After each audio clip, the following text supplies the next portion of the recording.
Let's talk a little bit about the war in Afghanistan.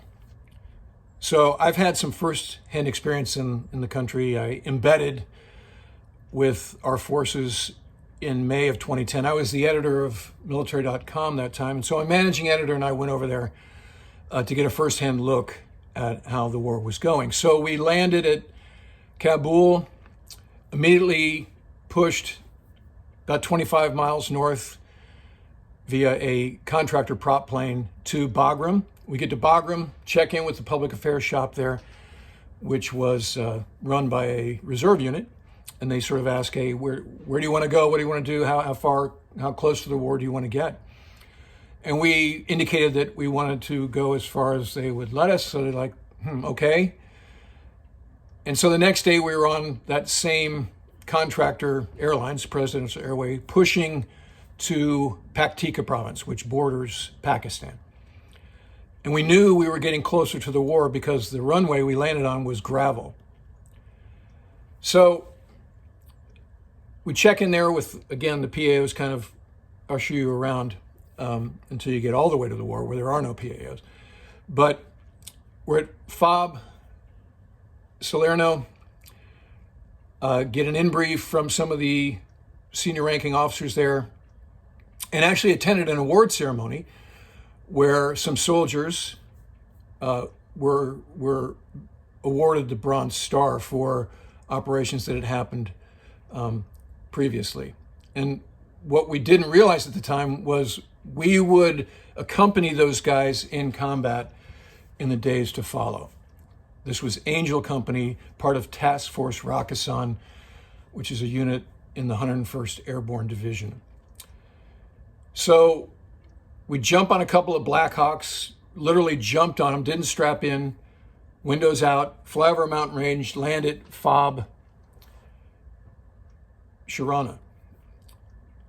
So in those days, and this is 2010, height of the war, there were three major size installations. There were the bases, like Kabul, Bagram, Kandahar. There were the FOBs, and I've just named two, Sharana, Salerno.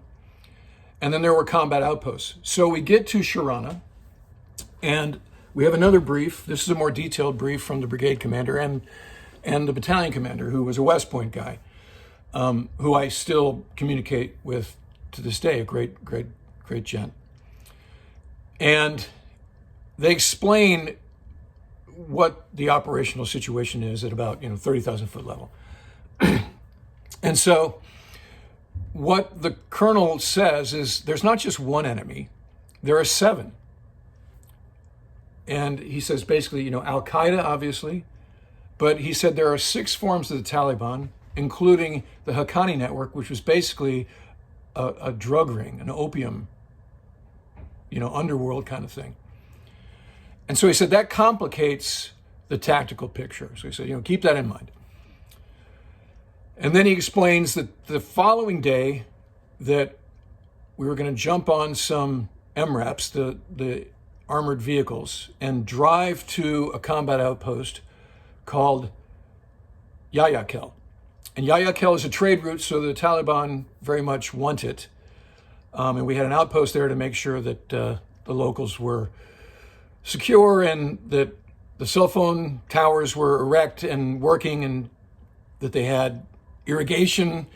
And they were actually trying to build a school that even the female members of the population could attend, which was a new thing for them. So we did that. The next day, we go from the forward operating base to the city of Sharana, and I happened to accompany the battalion commander in one of the MRAPs with the governor of Sharana, who was a Afghan official, wearing this, it looked like it was made of silk robe, looked well dressed, in terms of the Afghan sartorial sense, if you will. And then behind us, behind the MRAPs, were the Afghan National Army. And they were there's big contrast, they were in these Ford Ranger pickups. So we're in these MRAPs, which is up armored, the next generation after the Humvees, we got the MRAPs. And they're in the back of these Ford pickups with machine guns mounted on each one of them. So we motor on down what was called Route Alpha from Sharana to Yayakel. And along the way, the colonel is speaking to the governor through an interpreter whose nickname was Chewy. And the interpreters were awesome to a man. And we've had some news about whether or not they've been allowed to immigrate. There's been some pushback on that, which is really profane in light of what they did for us and the risk they shouldered during the war. So that's a separate topic. But I was highly impressed with these guys. So we get there, and we attended a shura. And so this was a gathering of the tribal elders, and they would just start talking to this captain, who was the company commander of Angel Company, Army captain. And they're sort of just airing their grievances. We need this, we want this. And he's kind of doing State Department work, which was really profound to me, because there were no State Department reps here. It was the U.S. Army. And so we left that meeting and then went to a bigger meeting there at Yayakel with, again, all of the tribal elders from the village. And they were all age ranges, really old with long beards, henna colored beards, and some young men as well. All men, no women present. And the governor did all of the talking. And he was saying, you're going to get this, you're going to get this. And they were not happy. It started to get pretty strident. And then all of a sudden we heard some explosions outside. And so nobody really freaked out. And I turned to the captain, I'm like, what's going on? He goes, well, I think we're getting mortared. And so the colonel goes, hey, we're about to break for lunch. You can either join us for lunch or you can go up to the roof and watch the fighting. So I chose the latter, and along with my managing editor. And we got up to the roof, and there was a firefight going on. And so it was pretty eye-opening. That was my first kinetic activity in country. And then it ended, and we got the after-action report. There were a couple of Taliban with AK-47s that had done some stuff, and they got away, and they sent out a couple of patrols, couldn't find anything. End of what they called a SIG act, a significant activity. And that was the metric by which winning and losing was judged.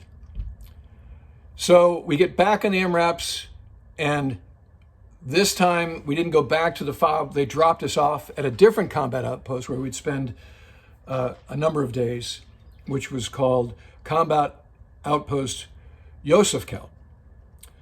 So we met the folks there, platoon sergeants, platoon leader, and some other guys that were the leadership. Super sharp. The platoon leader was a first lieutenant, again, a West Point grad, so there's some healthy Army-Navy tension going on there.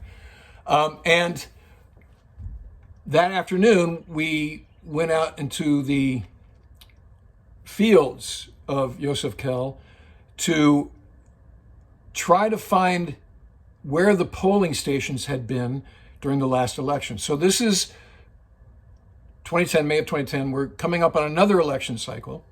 Karzai is the president. And what the Americans, again, it's State Department work, are trying to do is instill in locals a sense of centralized government in Kabul. And what struck me as we're talking to the locals is they had no concept of that. It's like 14th century meets, 21st century. And so I remember particularly, we were in one field and came upon this shepherd who was a really sort of wise looking guy. Kind of reminded me, his look was sort of like all things must pass era George Harrison. And they gave him a prayer rug wrapped in cellophane. That was really a nice gift, and they liked it a lot. And again, through an interpreter, through Chewy, who remained with us, even though the colonel went back to the FOB. The shepherd explained that in the winter months, he would go to Pakistan. And then in the summer, he'd migrate back to Paktika province. And that was his kulot. These were his fields. Those were his kids. Those were his goats. Simple life. He said, I'm happy. I don't need anything else. Sort of suggesting to the Americans that, what you guys are offering doesn't resonate with me. So that struck me. So get back to the FOB, and that afternoon, we're sitting around chatting and eating crackers with tuna fish on them, which was the afternoon treat. No running water, no hot stoves, all MREs, and a lot of Cliff Bars and a lot of Red Bull and energy drinks. That was sort of the diet. And I'll tell you, if you eat Cliff Bars like exclusively for 4 days, they start to taste like plastic. But all of a sudden we get word that a Afghan family is at the gate to the outpost with a wounded boy. And so we rush out there, and he was in fact wounded. In fact, his right leg was blown off. He had stepped on a mine. And so the Americans immediately attended to him, took him to their triage medical unit, and patched him up unflinchingly. Really, really impressive work. And so if you've never seen that kind of a wound, it's eye-opening. And again, what struck me is you don't spend too much time downrange in Afghanistan without seeing some traumatic stuff. So there was a discussion about whether they were going to airlift him or send him in an MRAP. They decided to send him in an MRAP because they didn't have the air assets. And that was the last we saw of that guy. So, I think that was a good example of hearts and minds, because the family in need didn't go to their local medical guy. They immediately deposited their, wounded son at the gates of the outpost. The next day we did a air assault which was briefed as a Taliban held village. So we went from the outpost to the FOB again, Sharana, jumped on a couple of H-47s and pushed out to even closer to the border of Pakistan. It was pretty sporty. The H-47s were run by a reserve unit out of New Hampshire. I remember they had a "Don't Tread on Me" flag at the top of the troop cabin, and so land. In fact, on my YouTube page, I have B-roll of this event if you want to check it out. So I was immediately behind the platoon commander. Boom, we push out, fully expecting that we'll come under fire. We do not. Helos take off, go away. Now we're here on the ground, and begin to patrol. Hear a single rifle shot. And everybody gets down. They're like, okay, what was that? It turns out that one of the Afghan soldiers shot himself in the foot accidentally. So that was the only gunshot during this operation. They did find some RPGs and radios. They did arrest one of the locals, to the great protestation of what I believe was his family. And he was zip tied, and we escorted him back to this mountaintop, waited for sunset, darkness, and the helos picked us up. We went back and sat around a campfire and just sort of decompressed. A typical day in the life of an Army infantry soldier in Afghanistan. So a few days later, we left Paktika province and flew down to Kandahar. And Kandahar is where the international presence was. So we did some interviews down there with Dutch, UK, tried to meet with the special operators. They had little interest in talking to us. I actually had an in with them, and it didn't work. So we left Kandahar and went down to Bastion to fly the V-22. Now, I worked on the V-22 program. It was my first job out of the Navy, from return to flight to full rate production decision. So it was very rewarding to watch that airplane being used in actual combat. So we flew all around Helmand Province, saw Camp Leatherneck. At this time, southern Afghanistan, the winds are blowing. There's sand in the sky. It's like the surface of Mars. A very foreboding environment. And we're basically chewing on dust for the entire time we were there. Well, we got to see the Marine side of the house. Helmand Province was pretty active still. And then it was time, after a couple days there, to go back to Kabul because we were supposed to interview the guy who was running the war. It was General McChrystal at the time. He was ISAF, the International Security and Assistance Force commander. We had to interview him at ISAF headquarters in Kabul. It was a good get. We didn't want to miss it. So we're there at the terminal at Bastion. And as I said, every time you get somewhere, it's hurry up and wait. And we can't get a flight. And so because we're journalists and not active duty service members, we had some agility. And so the Brits had a terminal, and we wandered over there. We said, hey, we're American journalists. We need to get back to Kabul. You got anything? And they go, yeah, we got a C-130 that's leaving in a few minutes. So we jumped on that C-130. We were the only people in it. The crew was super cool, typical British class. And we flew back into Kabul. In fact, we did this amazing descent, defensive descent, major dive, and they blew off flares on the way in as a precautionary measure, real eye-opener.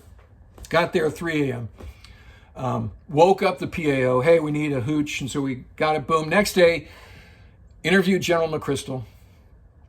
But before that interview, one of his staffers, who was a Marine colonel, was kind of trying to get our feel for what was our takeaway. And so we said, well, it depends. I mean, at any given time, you could be winning or losing, depending on what you're talking about. So as we walked the villages with the soldiers in Angel Company and talked to the tribal elders, those tribal elders would say, hey, as soon as you guys leave, the Taliban come here. And then every night, the cell phone towers are taken down by the Taliban. And we can't send our girls to school in spite of what you're saying. So we appreciate that you're here at this moment, and we feel secure during the day. But when you go back to your base, the Taliban are among us. So winning or losing was sort of this cyclical thing. And again, this is 2010. And when we went back to Kabul on the military side, before we got to our brief with General McChrystal, we sat in the KAOC there, which is like mission control. Again, uniquely American. The footprint there was gigantic.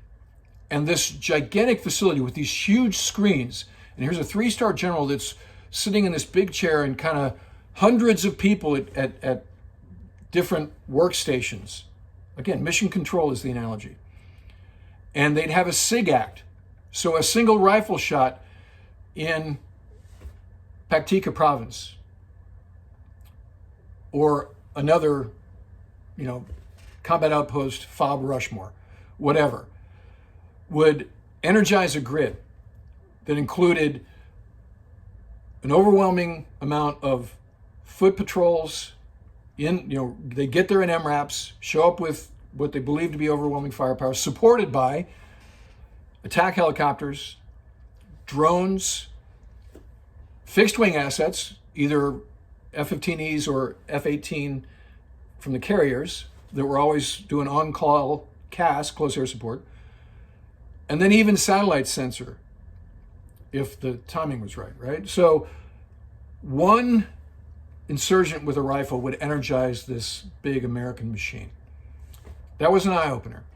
And as we talk about downsizing the war, this is why you just can't do it overnight. There's a lot of stuff here. So anyway, back to this colonel. We were sort of saying, you say we're winning, but we're not convinced after having been there with the troops. I think, it's sort of, we're holding our own. I don't know what winning means. He's like, this guy actually got pissed. He said, and he called us, you cowboy journalists, you go down there to the gunfire and you have this soda straw view of the war. He said, we here have the big picture view. And I'm telling you, this is winnable. So that stuck with me. So we had this interview with General McChrystal. Ironically, a few weeks later, he was fired for that Rolling Stone article, the runaway general. I've talked to him since. He's a fantastic guy, great leader. He was caught up, his staff sort of hung him out, to be honest. So now we fast forward from that period, which was the height of the war. Again, the most casualties in 2010. We lost 496 troops, American troops in 2010. So that was the height of the war. Obama promised that we'd end the war in Iraq, the bad war, and properly fight the war in Afghanistan. Okay? So now we fast forward to 2020, the end of the Trump administration. Esper gets fired via tweet. Acting Secretary Miller comes in. He's a Green Beret background. By some experts' opinion, he's not qualified to be the Secretary of Defense, but he's a Trump crony, surrounds himself with other Trump cronies with the marching orders to end the war in Afghanistan. So they've claimed that they're going to end the war in Afghanistan by Christmas, which actually means we're going to leave a skeleton footprint of 2,500 troops behind. So if you look at my body of work at the Bulwark in recent months, you can see what my opinion of Trump as commander-in-chief is. And it's no secret. So I don't want to talk about that now. But let's just talk about how the war will net out. So yesterday, Twitter was lit up by a statement that the chairman of the Joint Chiefs, General Milley, said in a recent press conference when he was asked to sum up the war. He said, so basically, in 20 years, we've had a modicum of success. That's the word he used, modicum of success, which is at once refreshingly honest and profane. And I know his PAOs probably weren't happy with that diction, but that's the honest truth. So, in 19 plus years, $2 trillion at a cost of, at this moment, 2,354 American lives, you get a modicum of success. So we had some inflection points where we could have ended the war more cleanly. And specifically, I'm thinking of the initial invasion, which, think back to October of 2001. So remember, on 9/11, we weren't even sure who had attacked us. So we identify Al-Qaeda, we identify their bases in the wilds of Afghanistan. We go to the Taliban and say, hey, give them up. Taliban's like, no chance. So we invade, and we did it sort of on the cheap at first, partnered with the warlords, Green Berets, CIA caseworkers on horseback. Very romantic imagery there.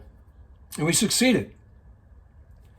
And we could have ended it there, declare victory, but we made the mistake of mashing together Al-Qaeda and the Taliban as a single threat. And so at that point, we're in it for the long haul. Further, although we said we wouldn't do it, we got involved in nation building. So we're trying to prop up the government in Kabul. As I described, I saw it firsthand how that was never going to work because of the Byzantine nature of places like Paktika province and how those people live. And then there was another inflection point in 2011 when we had the bin Laden raid in Abbottabad. At that point, you could have said, main threat is done. This is symbolic. end to the war. So let's start to do a very precipitous withdrawal. We didn't. So last year, the Washington Post came out with this sort of Pentagon Papers thing where they made it like news breaking that the military people who'd been running the war had been lying to the American people and knew all along the war was unwinnable in spite of how they testified. It was like the modern day Ellsberg Pentagon Papers. And then again, yesterday, General Milley was criticized for saying that we'd had a modicum of success. So I'm old enough to remember the Vietnam War. My dad was an attack pilot, Marine Corps attack pilot in Vietnam. And I saw protests in Washington, D.C. at the end of the 60s. So I was made socially aware and made conscious about the risks of fighting the war in Vietnam because my neighbors, who were teenagers, were afraid of being drafted. They had opinions about the war because of the threat of the draft. So that stuck with me. So now we have an all-volunteer force.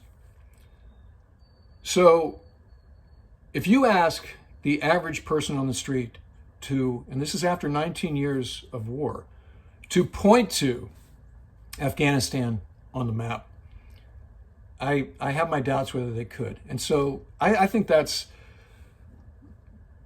you could say that's a shame, but I think that's also profane.